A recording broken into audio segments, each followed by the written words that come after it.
প্রাথমিক স্বাস্থ্য সেবাকে সাংবিধানিক অধিকার করা, দেশের অতি দরিদ্র 20% রোগীকে বিনামূল্যে চিকিৎসা, ডাক্তারের চেম্বারে ওষুধের প্রচার কার্যক্রম নিষিদ্ধ করা সহ একগুচ্ছ সুপারিশ করেছে স্বাস্থ্য বিষয়ক সংস্কার কমিশন। রাষ্ট্রীয় অতিথি ভবন যমুনায় প্রধান উপদেষ্টার কাছে তাদের প্রতিবেদন পেশ করেন স্বাস্থ্য সংস্কার কমিশনের প্রতিনিধিরা।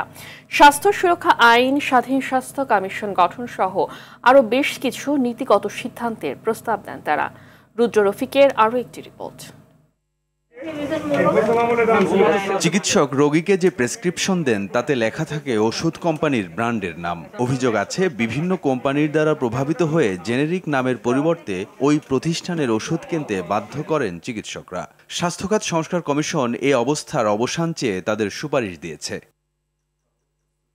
বেসরকারি হাসপাতালে ইচ্ছেমতো অর্থ নেয়া নিয়ন্ত্রণ করা, মানহীন হাসপাতাল বন্ধ করা সহ বেশ কিছু সুপারিশ করে স্বাস্থ্যখাত সংস্কার কমিশন প্রধান উপদেষ্টার হাতে চূড়ান্ত প্রতিবেদন জমা দিয়েছে।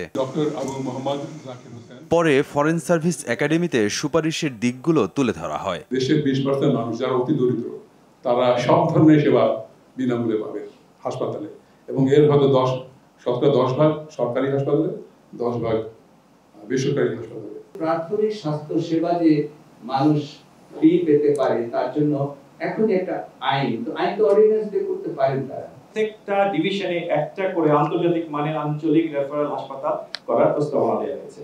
সরকারি হাসপাতালে জনবল নিয়োগ, অত্যাবশ্যকীয় ওষুধের তালিকা বৃদ্ধি, রোগীদের বিদেশমুখিতা কমাতে নতুন হাসপাতাল নির্মাণের প্রস্তাব করেছে কমিশন।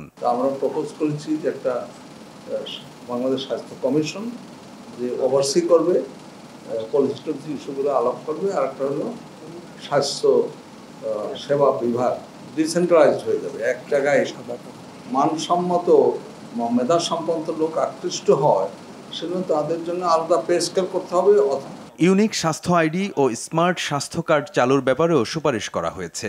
যাবতীয় সুপারিশ বাস্তবায়নে অন্তত 2 বছর সময় লাগবে বলেও জানিয়েছে স্বাস্থ্যখাত সংস্কার কমিশন। ধন্যবাদ ও কৃতজ্ঞতা জানিয়ে আমার বক্তব্য শেষ করছি। রুদ্র রফিক, RTV, ঢাকা।